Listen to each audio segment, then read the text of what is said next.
गोली सूत्र आपको एक सबसे पहले आपका यहाँ देखिए आप एक यहाँ पे लाइनिंग आपका ले लें, इसका बिंदु रख लीजिएगा, इसका पॉइंट को मान ले आपका x1 और y1, इससे मान लीजिए q आपका x2 और y2। इसका दोनों का डिस्टेंस निकालना है सीधे क्लास यहाँ से हाँ pq निकालना है। तो pq का डिस्टेंस आपका रूट अंडर में कर सकते हैं x2 माइनस x1 का whole square plus y2 minus y1 का होल स्क्वायर।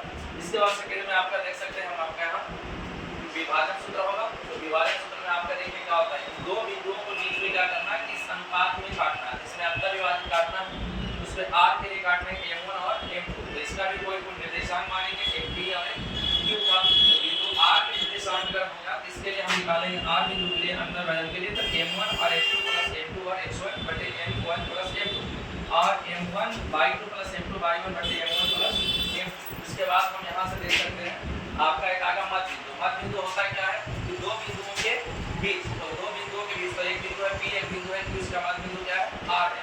एक बिंदु यहाँ पे क्या है आपका R है, यहाँ R का मध्य बिंदु जैसे इसको मान ले सकते हैं क्या होगा, बंधु इसको कर सकते हैं यानी कि ये आपका x1 और x2 बटे 2 और y1 बटे y1 प्लस y2 बटे 2 ये कर सकते हैं। फिर आपका यहाँ से देखिए आपका क्या निकल रहा है, एक त्रिभुज का क्षेत्रफल। त्रिभुज में आप जानते हैं कि तीन भुजाएं इसके होते हैं A और B और C। तीनों त्रिभुज की भुजाओं को मैं मान सकता हूँ, तीनों के निर्देशांक पहले मान ले तो ये भुजा A का मान रेडी है। देखिए इस त्रिभुज के तीन निर्देशांक का बिंदु मैंने मान लिया, एक का जिसका मैंने मानूंगा आपका यहाँ पे कि एक का मान ले आपका x1 और y1 और B का निर्देशांक मान सकते हैं x2 और y2 और C का मान सकते हैं x3 और y2।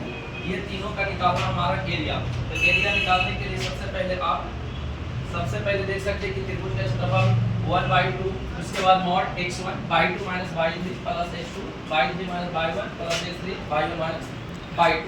इस तरह से हम आपका ये क्षेत्रफल हम निकाल सकते हैं। और बाकी तो होते हैं तीनों बिंदु एक ही रेखा पर, एक ही लाइन पर तीनों बिंदु वाले, जैसे बिंदु का नाम A, B और C है। इस तरह से हम संरेख का भी निकाल सकते हैं।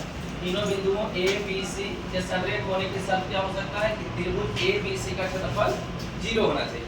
इससे हम निकाल सकते हैं आपका 1/2 mod x1 y2 minus y3 plus x2 y3 minus y1 plus x3 y1 minus y2 minus y3 0। अगर 0 आते हैं तो ये संरेख का शर्त को पूरी तरह से फॉलो करें।